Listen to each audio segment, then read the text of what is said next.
want to say one thing about it. You know, the Nile Memorial, knowing all the people who have come here in the museum from around the world, our nation's landmarks, our global memorials and icons, they don't change. You don't see a face added to Mount Rushmore. You haven't seen something change with the Statue of Liberty. But we have to take a deep look at the memorial and say, how can we better recognize people who came here and risked their lives to help us over 9 grueling months? So we understood that that was not articulated as much as it could be on the memorial, and we had to take a really, really big, deep look to see how can we address that. And I think we've done it with the memorial glade.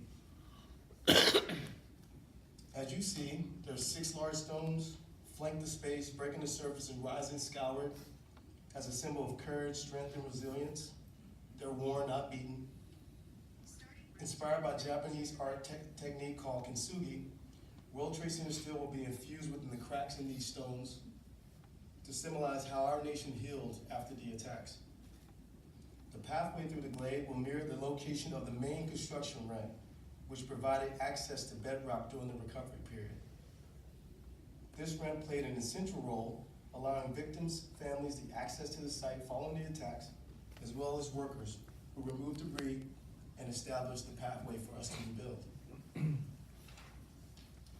As you saw on your way into the museum this morning, construction on the glade is ongoing. What you didn't see was all the work happening off-site to realize this historic expansion.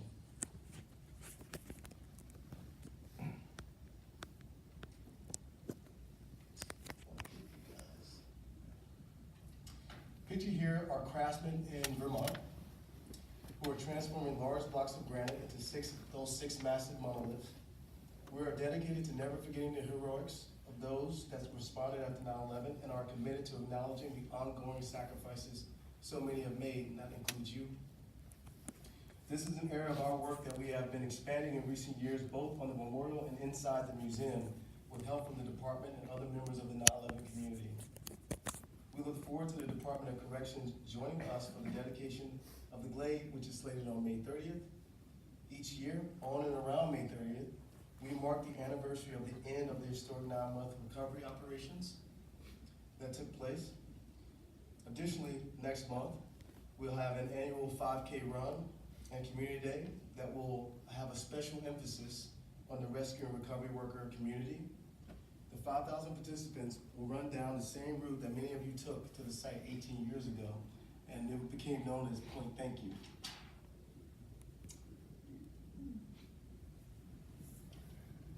I want to go back to the glade rendering for a second here. Animation. Here we go.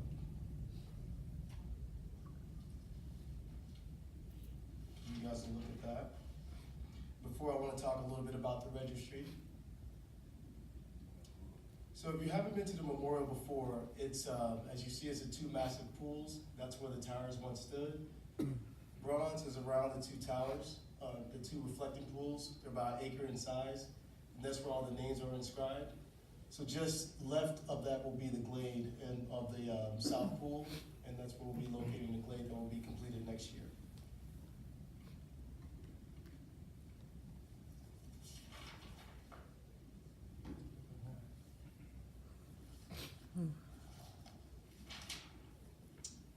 We also relaunching our rescue and recovery registry, making it easier than ever for you to share your stories and of the recovery and upload pictures, including your personal accounts of your time at Ground Zero, first kills, and elsewhere. We will ensure that your story and the story of the department's response will never be forgotten. Here's a screenshot of Angel Rosalo's profile. Using Angel's uploaded images and accompanying text, we can share his story and the department's. Once registered, your name will also be included on the Scroll of Honor, which is a list at the Foundation Hall showing the names and affiliations of registered workers. Finally, we are grateful for the department's ongoing efforts to encourage officers to participate in the registry. We want the department's help to increase our profiles, and we want to thank you for helping us by increasing it about 20% into the registry. We also have a sign-up sheet for those that have not yet done so. If you can provide us with your email, we will have someone from my team reach out and help set up your profile. As we discussed, the department's leadership, we are also actively collecting objects like hard hats, gloves, photographs, anything you might have from that period, so that we may enhance our own documents and documentation and records for the department's efforts, as well as 9/11's ongoing impact on the health and well-being of those you have served in the recovery operations. We invite you to contact us about any objects or memorabilia you might have that can help us better tell your stories. Thank you again for your service and for your ongoing friendship and partnership with us. I really appreciate you guys giving me the honor to spend this time with you this morning. Thank you for coming, and if you ever need anything, please reach out to me personally or to my office. And with that, I'd like to bring up Chaplain Von Bordosh.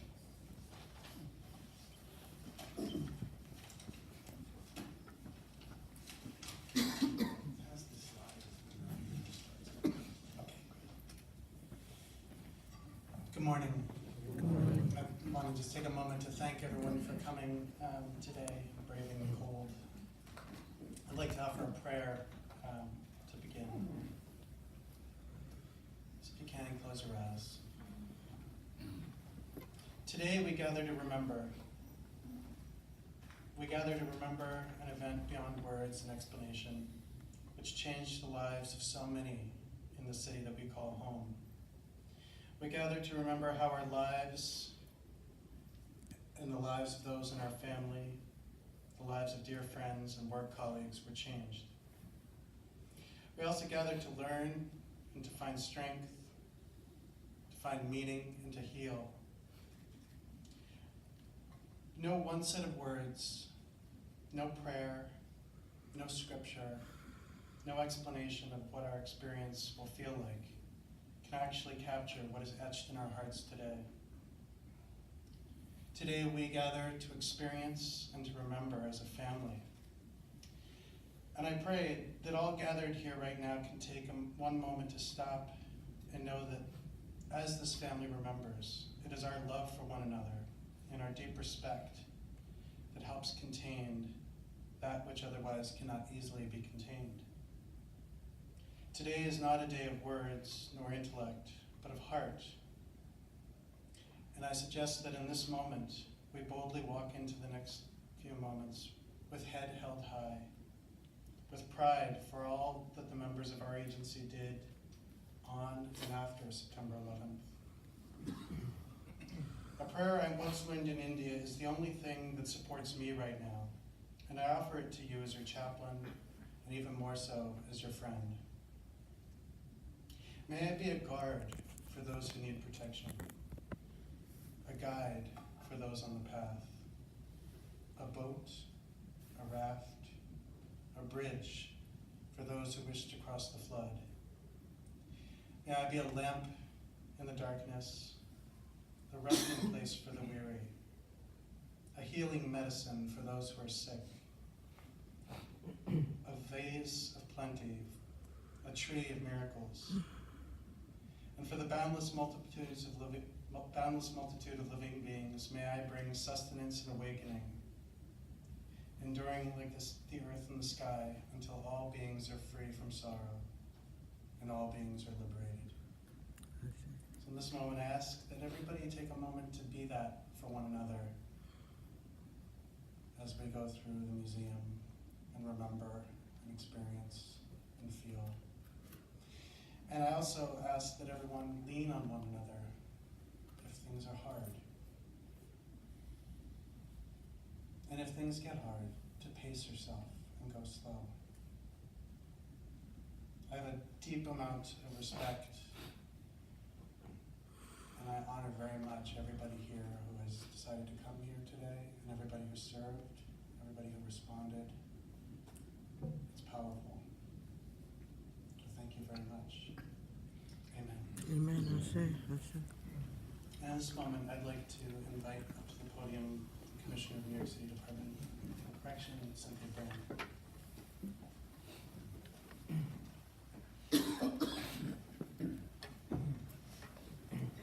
Good morning, everyone. Good morning. First, I'd like to thank the museum for partnering with us taking the time 2 years ago to sit with us and listen to our story, and hear the history that had never been told.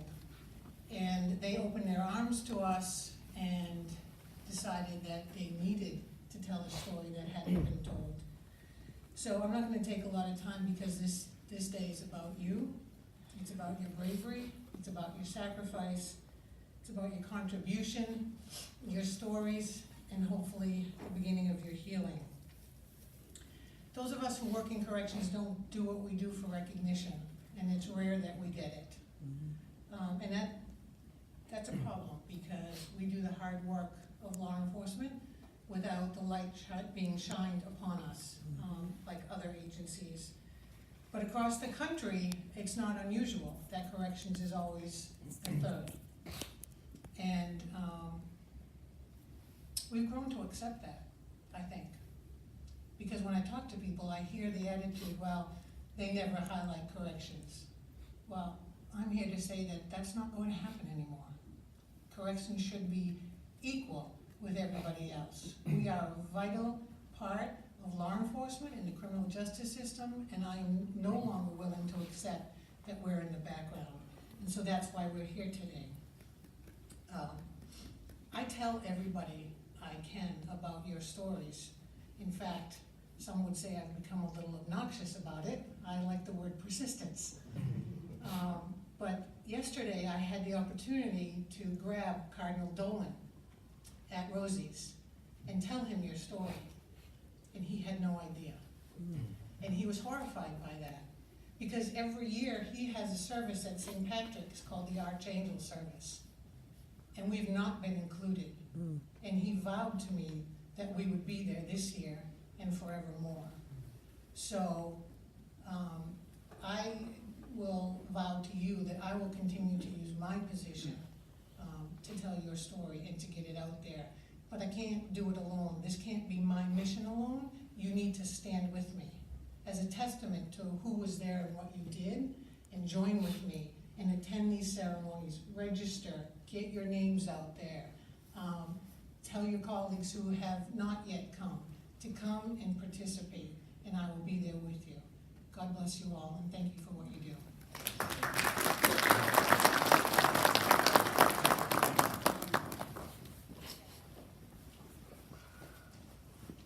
And at this moment, I'd like to call Chief Sean Jones to the podium to offer some remarks.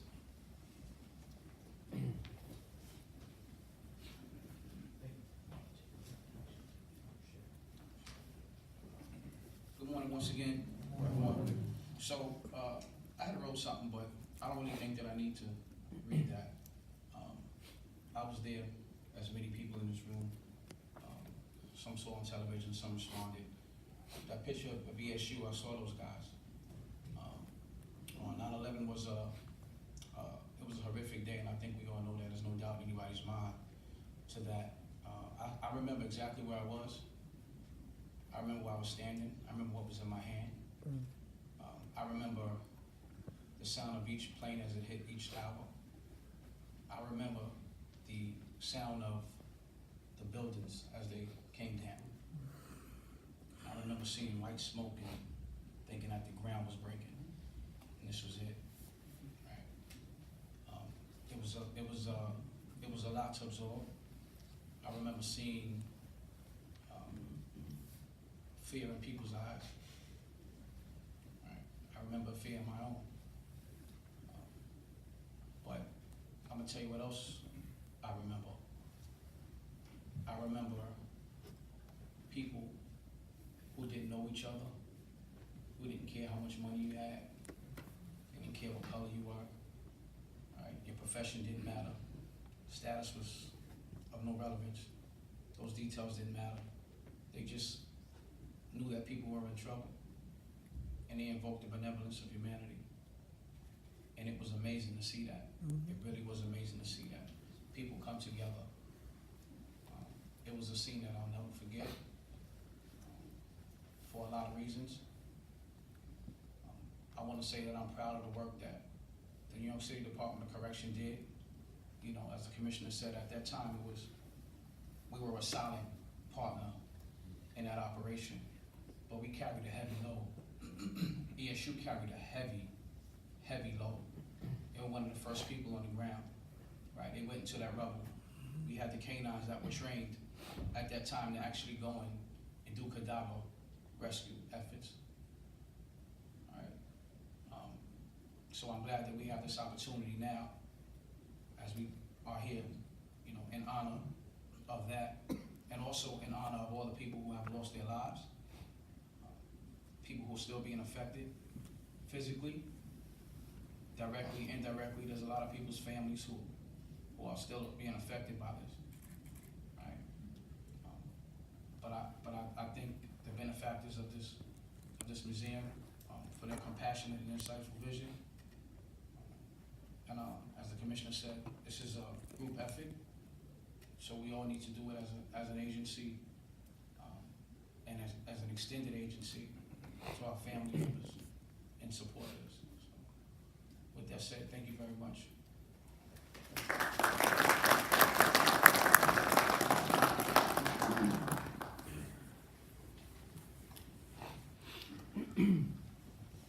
Thank you very much, Chief Jones. So next we're going to view the movie that DCPI put out, We Were There, We Remember.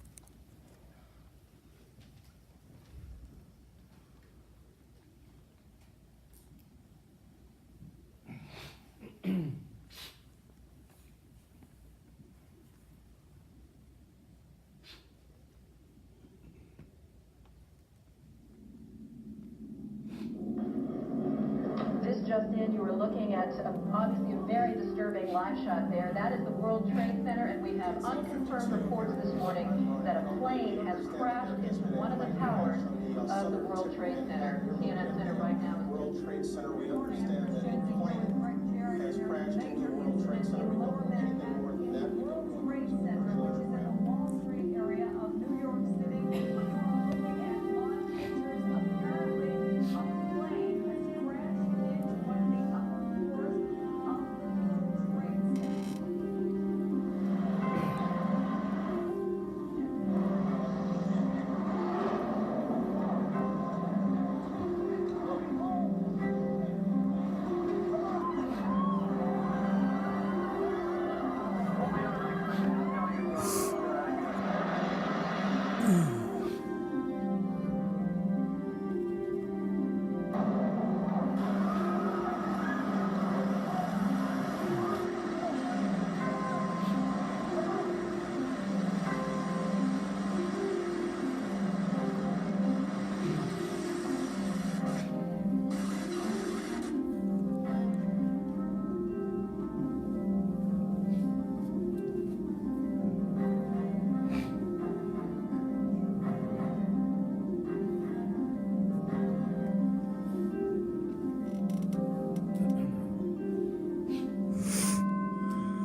When the first tower fell, I think is when I started to cry, because that's unimaginable.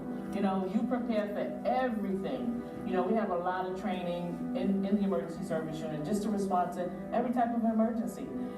That was something you just could not imagine. You couldn't imagine. And I saw the inmates standing on the deck of the female locker room, staring into the skyline.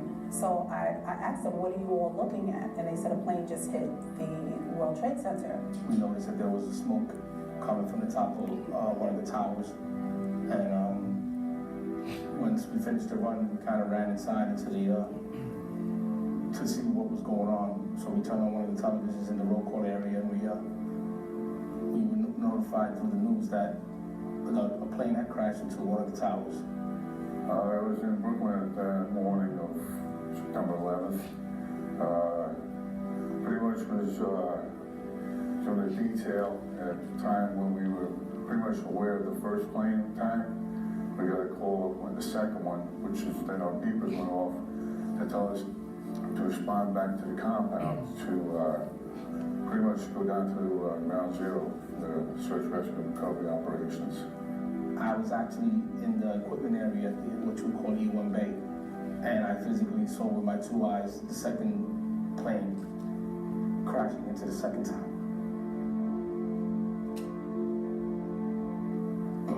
I knew then that we were under attack. The whole side has collapsed? The whole building has collapsed. The whole building has collapsed? The building has collapsed. That's the southern tower you're talking about? Exactly. The second building that we witnessed the airplane enter had been, the top half had been fully involved in flame. It just collapsed. There is panic on the street. Thousands of people running up Church Street.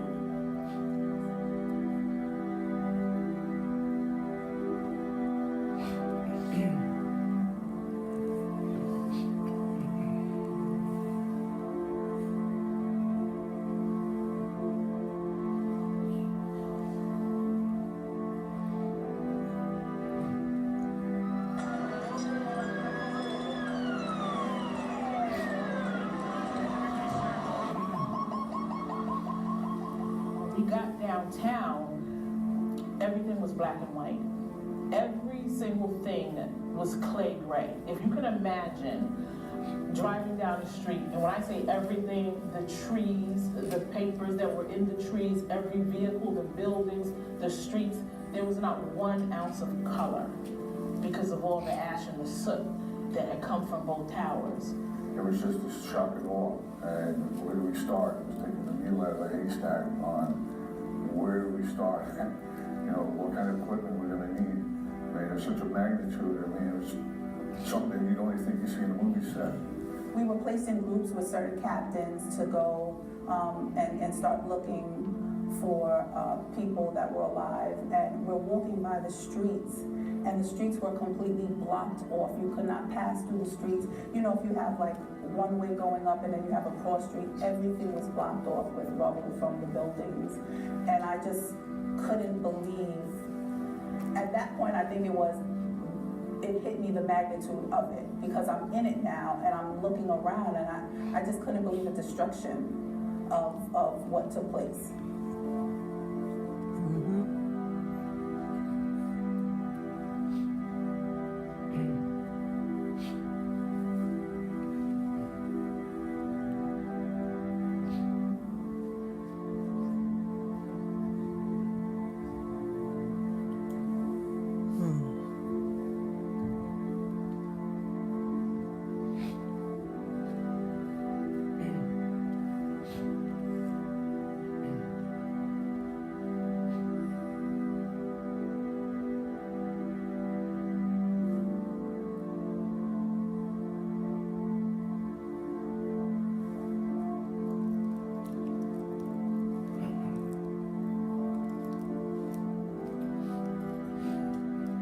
I was part of one of the advanced teams with Captain Mike Sarah at the time, and 2 other officers and myself. We were the lead team to establish communications at Stuyvesant High School with the NYPD Emergency Service Unit to begin our joint efforts. Communication was very paramount in setting up everything as far as the logistics in that area.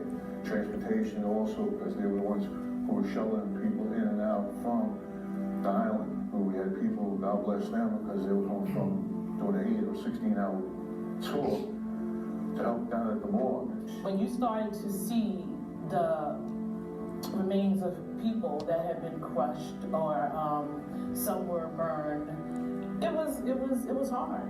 But you thought to yourself that this is somebody's family member, this is someone's father, someone's son, someone's mom, someone's daughter. You know, and then it really started to hit home, you know, it really started to hit home. There was a lot of things that you saw that, from what you saw, decomposed bodies, DNA, you know, you were pretty much, you were wearing it on your uniform. I mean, whatever that loved one that you were dealing with, it was on you.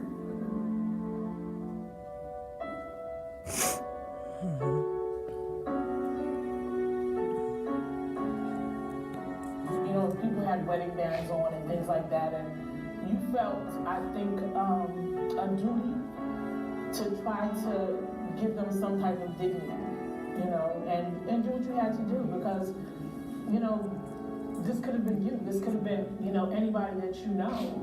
So it was difficult, but, you know, after a while, you just did what you had to do. And I mean, all of us, you know, we cried, you know, all the time, because it was hard, you know, but we had a job to do.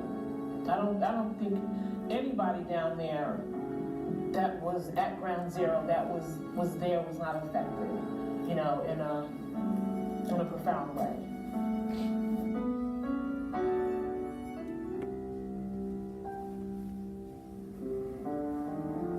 We saw something every day.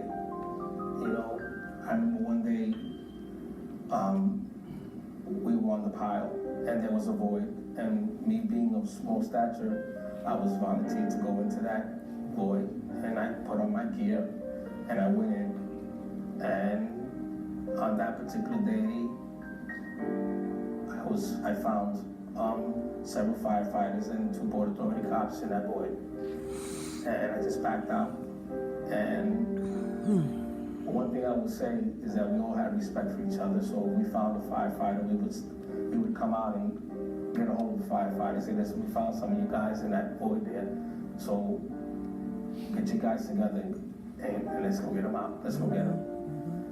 And when we bring the bodies out, how we lined up and how we would put a flag over the bodies and bring them out, you know, that it showed a tribute to them and the way they died for our country, trying to save lives. And to me, that stays in my mind all the time.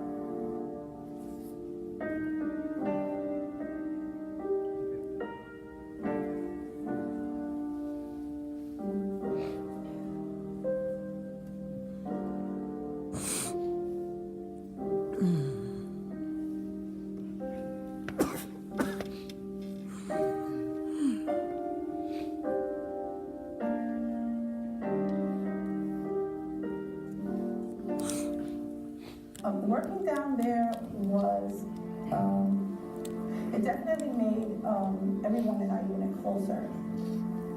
Coming back in the evening on that long bus ride back to Rikers Island, you know, guys would talk, some guys would just listen, some guys would be sobbing, crying.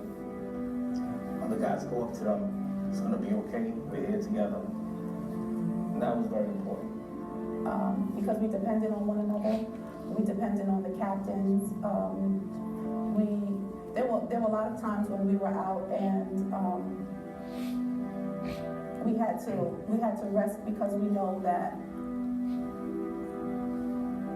at any given time, we could be called to a pile or called to just search buildings. My heart goes to everybody that was down there, and still to this day, whoever's still around, God bless them, for it was a challenge. It was one with it at the end of the day, because I think we all have closure. We're able to talk about it 15 years later. People would be lining the streets and clapping for us. You know, strangers would come up, or volunteers would come up to us and, you know, give us hugs when we were down there. And it just, to me, brought the world a little closer. Definitely, New York, it brought people a little closer. It saddens me and it hurts me every time when they speak about it. We're not even mentioned, like we were not even there. But I know, and my brothers and sisters that were there know that we were there, and that we had a significant part in it. And in that I take solace, and to know that we know, and that is good enough for me.